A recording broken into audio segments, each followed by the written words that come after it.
Alhamdulillahi Rabbil Alamin, wa salatu wa salamu ala ashrafil anbiya'i wal mursalin, wa ala alihi wa sahbihi ajma'in amma ba'd. Falemdrojmë dhe lavdrojmë Allahun Azza wa Jall, vetëm atë falemdrojmë dhe vetëm prej tij ndihmë dhe falje kërkojmë. Atë që udhëzon Allahu Azza wa Jall nuk ka kush që e humb, dhe atë që e humb Allahu Azza wa Jall nuk ka kush që e udhëzon pos tij. Besoj, dëshmoj dhe deklaroj para jush se nuk ka Zot tjetër i cili e meriton adhurimin me të drejtë për vetëm se Allahu subhanahu wa ta'ala dhe se Muhammedi sallallahu alaihi wasallam është rob dhe i dërguar i tij. Pasi folëm ne për edukatën ndaj të dërguarit sallallahu alaihi wasallam dhe njoftëm pozitën e të dërguarit sallallahu alaihi wasallam me rregullat të përgjithshme që i takojnë atij, të dërguarit sallallahu alaihi wasallam, pra Allah kishte thonë për të vërtet ti je në një shkallë të lartë të moralit dhe treguam në përgjithësi në mënyrë përmbledhëse se si ka qenë i dërguari sallallahu alaihi wasallam në mënyrë të përgjithshme. Tash do të tregojmë me lejen Allahut azza wa jall disa forma të cilat janë që duhet mi pasën muslimani karshi pejgamberit sallallahu alaihi wasallam. Pra sot do të flasim për format edukatës të muslimanit ndaj të dërguarit sallallahu alaihi wasallam.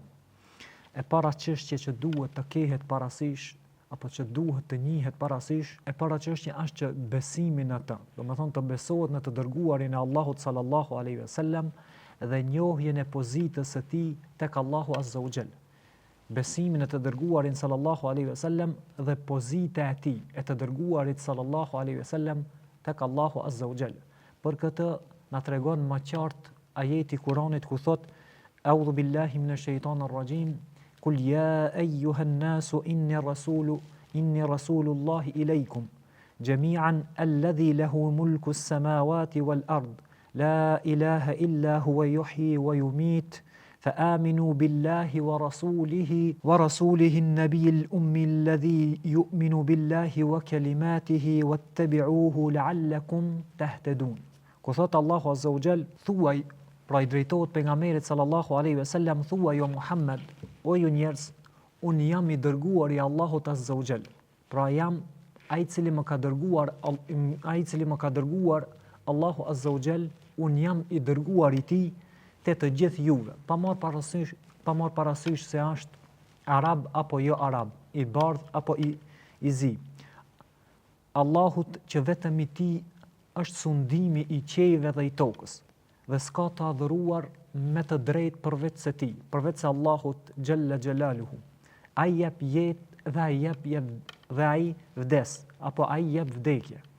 Pra besoni Allahun azza wa jall dhe të dërguarin e tij Muhammedin sallallahu alaihi wasallam, pejgamberin e pashkolluar që beson në Allahun azza wa jall, në shpalljet e tij, ndiqjen e rrugën e tij, në mënyrë që të gjeni të vërtetën apo në mënyrë që të udhëzoni.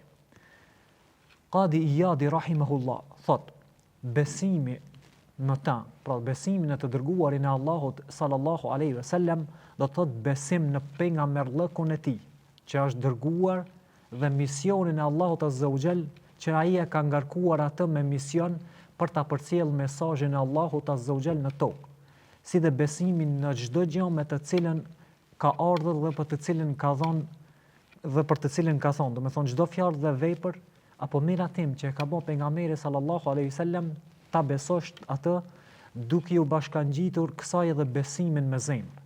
Do me thonë të besosh edhe me zemër në të dërguarin e Allahut sallallahu alaihi wasallam dhe shqiptimin me gjuhë.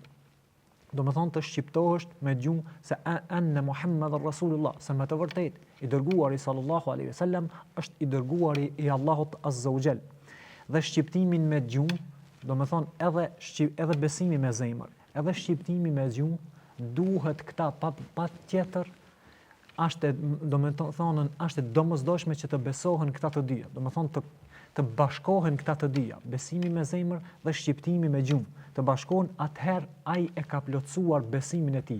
Pra, kush e ka besu të dërguarin e Allahut azza wa jall me zemër, dhe me atë zemër që e ka besu të dërguarin e Allahut, se ai është i dërguari i Allahut, pa pas dyshime në të, pa dyshu në të, dhe gjithashtu e ka shpreh me gjuhë, dije se ai është besimi në të cilën duhet të mirët parasysh dhe ki është besim i kompletuar dhe e ka plotësu besimin.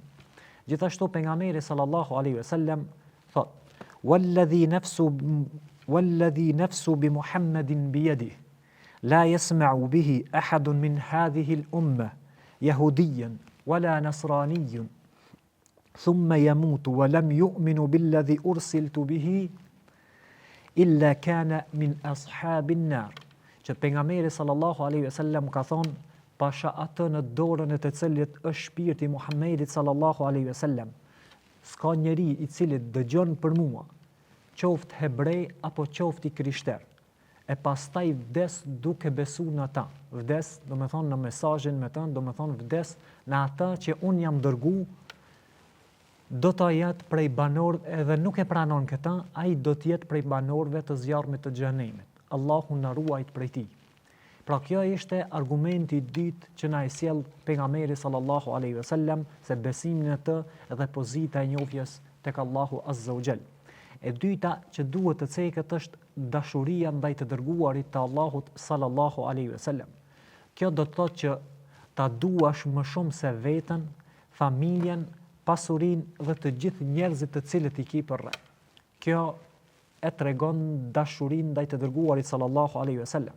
Me një hadith pejgamberi sallallahu alaihi wasallam ka thonë: askush prej jush nuk beson derisa të mos jem i dashur për ta, për atë njeri. Askush nuk ka besuar, pra askush nuk e ka arritur besimin e plot tek Allahu dhe pastaj tek pejgamberi sallallahu alaihi wasallam për të se babai i tij, do të thonë që të jetë e dashur, më i dashur se pejgamberi apo i dërguari i Allahut sallallahu alaihi wasallam, më i dashur se babai i tij, se fëmia i tij dhe i gjithë njerëzimit që kanë të bëjnë me të. Transmeton Imam Buhariu. Gjithashtu transmetohet edhe një hadith nga Abdullah ibn Hishami radhiyallahu anhu, mirëpo është mauquf, do të thonë që është deri te i dërguari sallallahu, që është deri te sahabët, nga Abdullah ibn Hishami radhiyallahu anhu, na përcillet se ka thonë: ishim me pejgamberin sallallahu alaihi wasallam, ndërsa ai e kishte kapur për dorë Omer ibn Khattabin radhiyallahu anhu, e ki i fundit i tha: o i dërguari i Allahut sallallahu alaihi wasallam, ti për mua je më i dashur se çdo gjë. Do të thonë pejgamberi sallallahu alaihi wasallam e ka dashur më shumë, do të thonë Omer e ka dashur çdo send, çdo gjë më shumë pejgamberin sallallahu alaihi wasallam se çdo gjë tjetër. Po thot, mirë po, unë të dua ti përveç vetës time. Do të thonë, unë të du me një dashuri përveç se vetën time, dua i dërguari Allahut më shumë se vetën time. Atëherë i dërguari sallallahu alaihi wasallam i tha: jo pasha Allah. U betua në Allahun azza wa jall dhe tha: nuk ka besim të plot derisa unë nuk jam më i dashur për ty se sa vetja ite. Atëherë Omer radhiyallahu anhu i tha: pasha Allahun, prej tani, që tani e tutje, prej tashit je më i dashur për mua se sa vetja ime. Atëherë pejgamberi sallallahu alaihi wasallam tha: tani tu plotësua besimi apo imani ja Omer, o Omer. Këtë hadith e transmeton gjithashtu Imam Buhari. Kjo ishte sa i përket dashurisë së tij. E treta që duhet të kihet parasysh është bindja ndaj çdo urdhri të dërguarit sallallahu alaihi wasallam. Allahu azza wa jall na tregon më qartë për këtë në Kur'anin e Kerim ku thot: pasha Zotin tënd. Do të thonë betohet në Allahun azza wa jall për Zotin tënd. Jo, ata nuk janë besimtar. Do të thonë të asaj që ka zbritur ti ose para teje, derisa ta mos zgjedhin ty, të dërguarin e Allahut sallallahu alaihi wasallam, për të gjykuar nëse ka në konflikt mes atyre.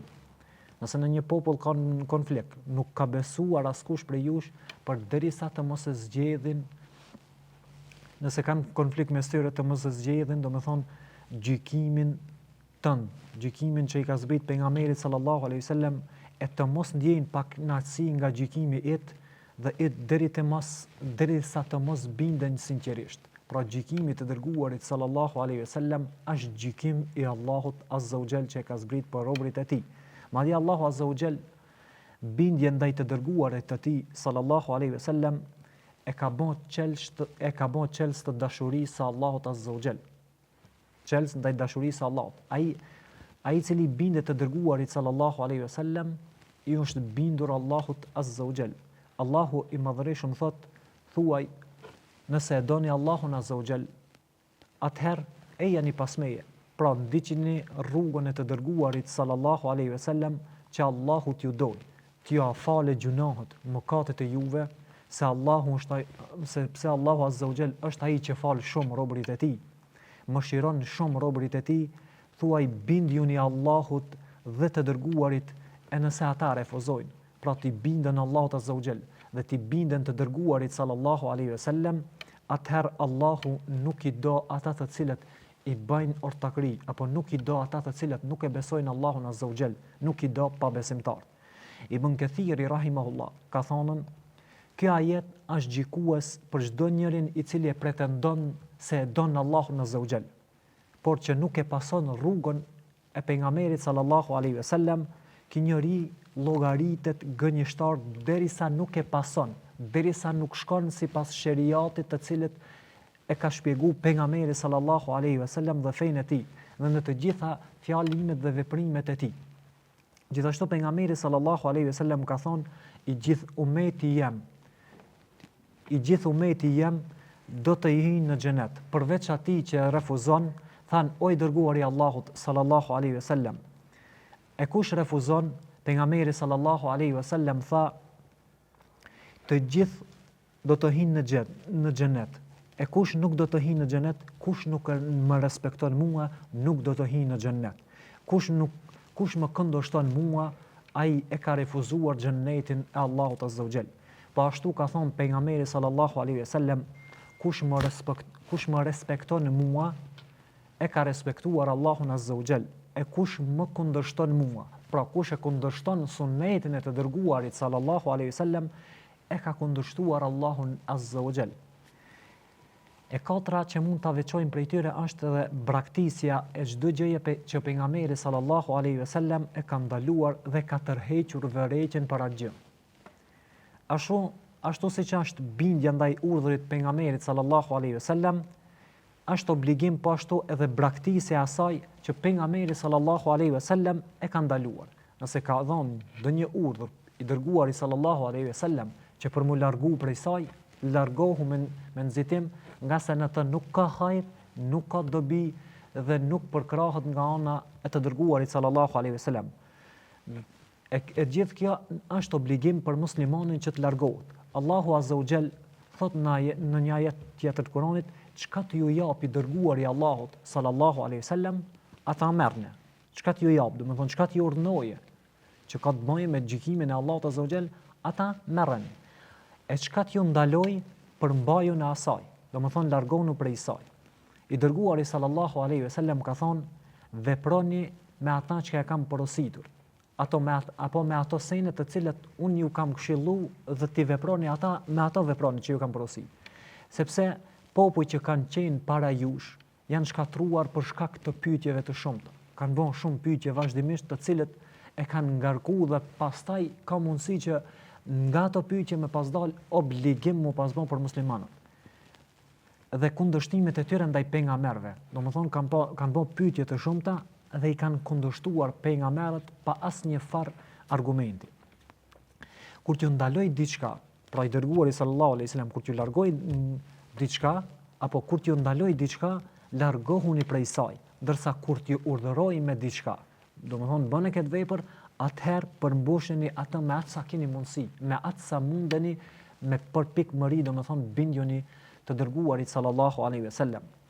E pensta të cilët mund ta veçojmë është edhe pasimi i të dërguarit sallallahu alaihi wasallam, nga se i tër hajri, e tër mirësia është në pasimin e pejgamberit sallallahu alaihi wasallam. Prandaj edhe fjala la ilaha illallah, do të thonë kalimatu tauhid, fjala e tauhidit, fjala e njëshmërisë së Allahut azza wa jall, fjala e cila dëshmon tauhidin, është la ilaha illallah. Nuk është mjaftuar me këtë, po Muhammedun Rasulullah. E kjo do të thonë që është pasim i të dërguarit sallallahu alaihi wasallam.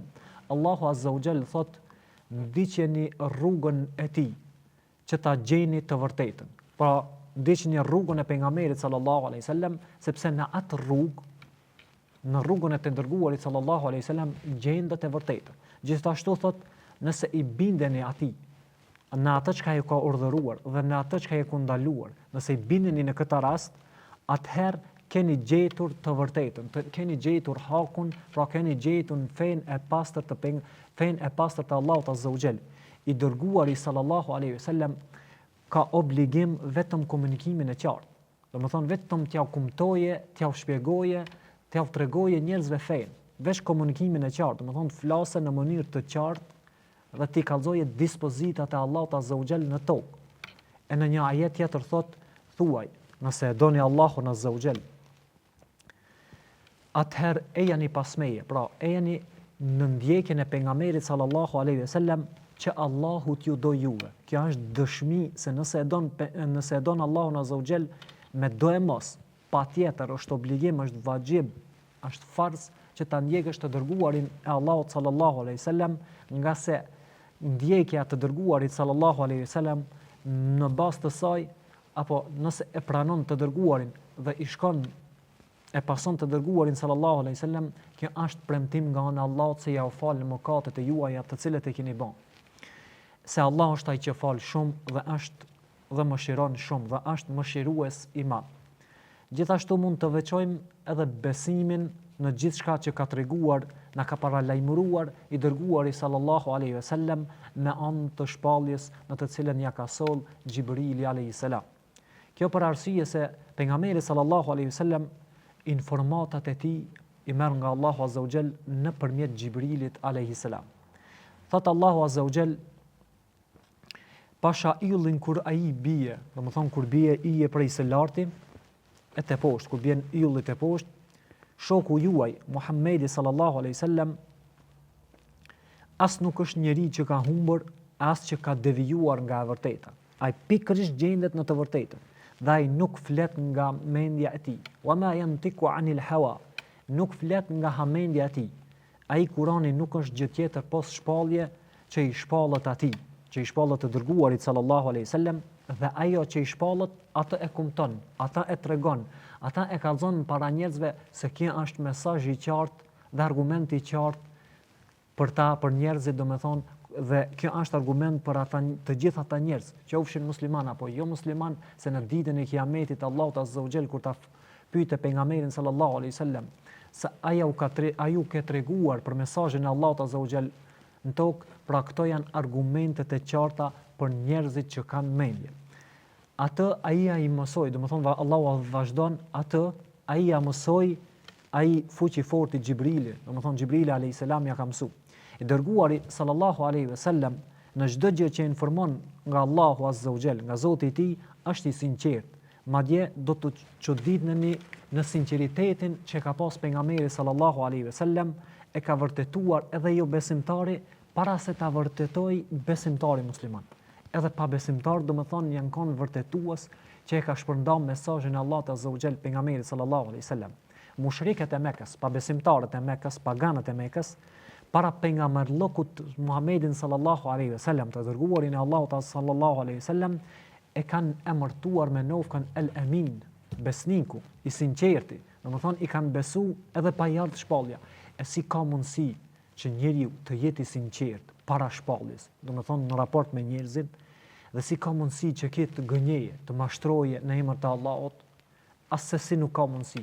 Nga se nëse një njeri njihet para njerëzve i sinqert, nuk ka mundësi të gënjeje për Allahun Azza wa Jall me atë të cilën e ka ngarkuar Allahu Azza wa Jall. E shtata dhe e fundit mund të thonë për këtë, është madhërimi, vlerësimi të dërguarit, madhërimi, domethënë pesha e të dërguarit sallallahu alaihi wasallam, vlerësimi dhe edukata e mirë me të dërguarin e Allahut sallallahu alaihi wasallam. Kjo do të thotë të mos e thrasësh atë vetëm thjesht me emrin e tij, pra me emrin domethënë veç i thoj Muhamedi. Jo, kjo është metoda e gabuar, nga se në të ka mos respektim, mos vlerësim, mos madhërim ndaj të dërguarit sallallahu alaihi wasallam, por duhet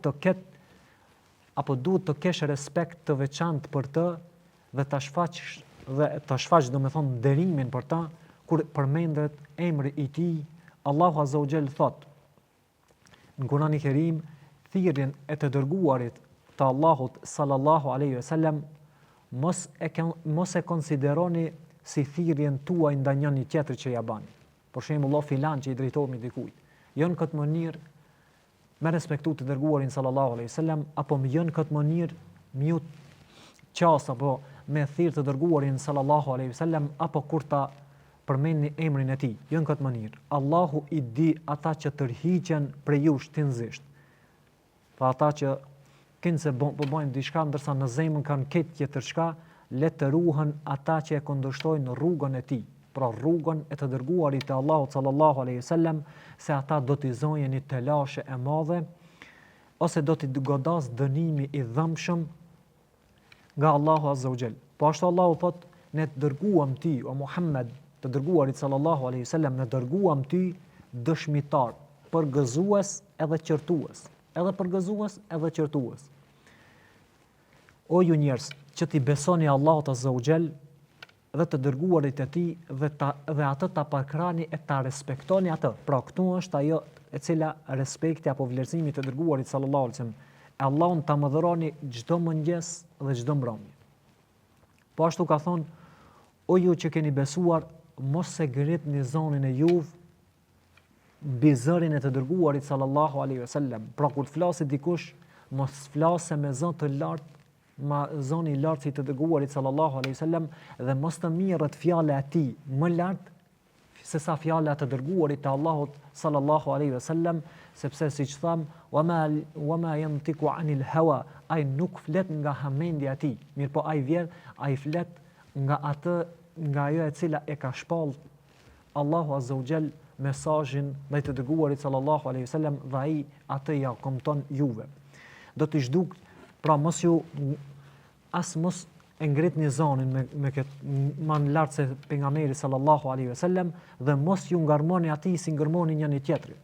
Do të thonë, mos u sill me atë siç silleni ju njëri me tjetrin, me qëllim që të zhduken veprat tuaja. Nga se nëse e bëni këtë, ka mundësi që Allahu t'ja zhduk veprat e juve, të gjitha ato të mirësi, të gjitha ato të mira të cilët i keni bën, ka mundësi që Allahu azza wa jall t'ua zhduk juve ato veprat, duke ju mos qenë në dijeni.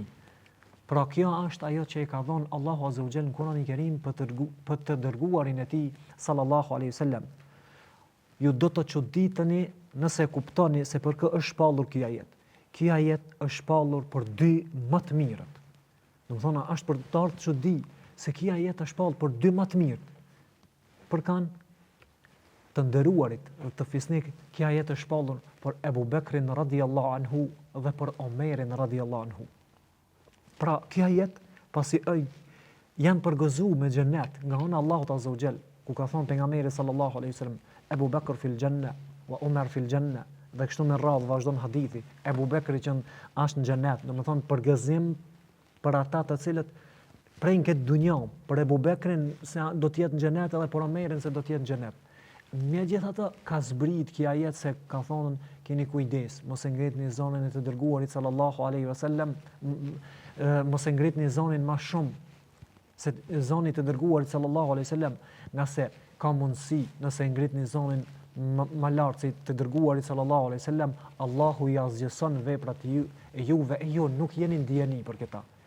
Edhe pse të dy burrat me peshë të madhe, Abu Bekri dhe Omeri radhiyallahu anhuma, edhe pse këta janë kolos të mëdhej të islamit, edhe pse këto përfundimin, domethënë e kanë ditë pinket dunjën se kanë me qenë në xhenet, përkundrazi Allahu azza wa jall ja ka tërheq vërejtjen tyre. Nga Ibn Mulejke radhiyallahu anhu na përcillet se ka thonën dy të mirët, Ebu Bekri radhiyallahu anhu dhe Omeri radhiyallahu anhu, desh nuk u shkatruan. Domethënë kanë të shkatru. Ata janë ngritën zonin njëri tjetrit kur te pejgamberi sallallahu alaihi wasallam erdhi karvoni i fisit Benu Tamim, i një fisit prej fisëve të arabëve Benu Tamim. Njëri prej tyre bëri me shenjë nga Ekra ibn Khabisi radhiyallahu anhu, ndërsa tjetri nga njëri tjetri. Atëherë Abu Bekri radhiyallahu anhu i tha Omerit, qëllimi yt që vetëm të më kundërshtosh. E Omeri tha, jo, nuk e pata qëllim të kundërshtoj, dhe kështu janë ngritën zonë njëri tjetri. Veç për që këtë fjalë, do me thonë, që kanë pas problematika, po që kanë ngritë zonën ndërmjet vete Ebu Bekrit dhe Omerit, Prandaj Allahu Azza wa Jall e zbriti ajetin: o ju që keni besuar, mos e ngreni zonin e juve me zonin e pejgamberit sallallahu alaihi wasallam. Gjithashtu Abdullah ibn Zubairi ka thonë, pas zbritjes së këtij ajeti, në të cilën Allahu e ka zbrit këtë ajet, Omeri radiallahu anhu nuk i fliste pejgamberit sallallahu alaihi wasallam me aq të ulët sa që ai kërkonte prej tij ta përsëriste fjalën, nga se nuk e dëgjonte se çfarë thoshte i dërguari sallallahu alaihi wasallam. Pra Omeri radiallahu anhu e mori aq shumë nga zemrës këtë ajet dhe si kërcënues për ta, me qëllim që në të ardhmen mos të gaboj dhe mos të flas, mos ta ngrite zonin, mos të shkojë urdhri e Omerit ma shumë se sa siç i shkon pejgamberit sallallahu alaihi wasallam. Andaj kjo është kujdes dhe vlerësim dhe madhërim i të dërguarit sallallahu alaihi wasallam që ja bën sahabët të dërguarit të Allahut sallallahu alaihi wasallam. Gjithashtu nga Anas ibn Malik radhiyallahu anhu na përcjellet se ka thonë, kur zbriti ajeti: o ju shka keni besu, mos e ngritni zonin e juve, mos e ngritni zonin e juve mbi zonin e të dërguarit sallallahu alaihi wasallam, dhe mos i ngërmoni atij si ngërmoni njëri tjetrit, do të thonë mos ju drejtoni atij çish i drejtoni njëri tjetrit, e të zhduken veprat e juve duke mos e ditë. Thabit ibn Qais radhiyallahu anhu shkoi në shtëpinë e vet dhe tha: un jam xhenemli, do të thonë un jam prej banorëve të xhenemit, i tha. Dhe nuk i dilte pejgamberit sallallahu alaihi wasallam më parasive. Nuk i ka dal Thabit ibn Qais radhiyallahu anhu pejgamberit sallallahu alaihi wasallam përballë. Prandaj pejgamberi sallallahu alaihi wasallam e pyeti Sa'd ibn Muadh radhiyallahu anhu për Thabit ibn Qais radhiyallahu anhu dhe i tha: o Ebu Amr, çka është puna me Thabitin, do të thonë Thabit ibn Qais radhiyallahu anhu, a ankohet për diçka, do të thonë a është i smut, a mos është i smut që nuk peshof? Sa'di tha: unë atë e kam kojshi, unë atë e kam fshin. Dhe me sa e di unë, thot, ja tregon gjë në Sa'd ibn Muadh dhe i thot: me sa di unë nuk ankohet për kur gjë hiç, apo nuk është i smut. Pastaj Sa'di shkoi te Thabiti dhe ja tregoi fjalët e pejgamberit sallallahu alaihi wasallam. Fjalët e pejgamberit sallallahu alaihi wasallam ja tregoi, atëherë Thabiti tha: zbriti ki ajet, do të thonë ajeti: o ju që keni besuar, mos e ngritni zonin e juve para zonit të dërguarit sallallahu alaihi wasallam, dhe tha: ju e dini se un jam njëri prej atyre më të zëshmeve, do të thonë që kam tonin e zonit lart e kam shumë dhe ngres gjithmonë, do të thonë para të dërguarit sallallahu alaihi wasallam, në praninë të dërguarit sallallahu alaihi wasallam. Prandaj edhe un jam xhenemli. Nga kjo ajet thot, unë nuk mund t'i dal përballë të dërguarit sallallahu alaihi wasallam. Sa'di i tregoi pejgamberit sallallahu alaihi wasallam për fjalët e Thabit, ndërsa pejgamberi sallallahu alaihi wasallam tha përkundrazi, ai do të jetë apo ai është xhenetli. Çfarë përgëzimi dhe çfarë frike dhe çfarë vlerësimi kishin sahabit në raport me të dërguarin sallallahu alaihi wasallam, andaj u bën shembuj për shoqërinë, për gjeneratat në të cilat vijnë, dhe lusmi Allahun azza wa jall që edhe ne ta ndjekim të dërguarin sallallahu alaihi wasallam dhe të jemi shembull për të tjerët. Subhanakallahumma bihamdik, ashhadu an la ilaha illa ant, astaghfirullaha wa atubu ilaik.